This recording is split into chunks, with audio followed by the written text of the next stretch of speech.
ব্যাপক উৎসাহ ও উদ্দীপনার মধ্য দিয়ে এই নির্বাচনটা সুষ্ঠুভাবেই বলা যায় অনেকটা অনুষ্ঠিত হয়েছে এবং আমরা বিগত সময়ে নির্বাচন এবং তার পরবর্তী ফলাফল নিয়ে যেই পরিমাণ আমরা বাকবিতণ্ডা বা পরবর্তীতে আলাপ আলোচনার সম্মুখীন হয়েছিল, কিন্তু এইবার সেই ক্ষেত্রে এখন পর্যন্ত সবকিছুই সুস্থ এবং সুন্দরভাবেই সবকিছু পরিবেশিত হচ্ছে এবং সেই সাথে এবার বাংলাদেশ চলচ্চিত্র শিল্পী সমিতি 24-26 নির্বাচনে ডিপজল মিশা সওদাগরের প্যানেল বিজয়ী হয়েছে। আমরা এখন যুক্ত হচ্ছি এই প্যানেলেরই একজনের সাথে, যিনি এইবার বিপুল ভোটে সর্বোচ্চ এবার শিল্পী সমিতি নির্বাচনে সর্বোচ্চ বিশেষ জয়ী হয়েছেন।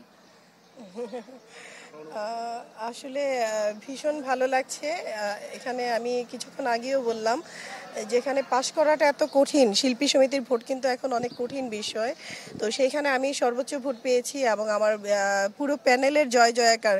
সত্যি এটা আমার কাছে, আমাদের কাছে অনেক আনন্দের বিষয় এবং আমি বলবো যে পুরো এফডিসির জন্য কল্যাণকর। এই নির্বাচনের পরবর্তীতে আপনাদের লক্ষ্যটা কি? আপনারা কিভাবে কাজগুলোকে আগায় নিতে যাচ্ছেন? আসলে আমাদের তো আমরা পাশের আগে তো এইভাবে প্ল্যান নিজেরা করতে পারিনি, আমাদের অনেক প্ল্যানিং আছে, আমরা প্ল্যান করতে পারিনি কেন, কেউ তো জানি না কে জয়ী হব কে হেরে যাব।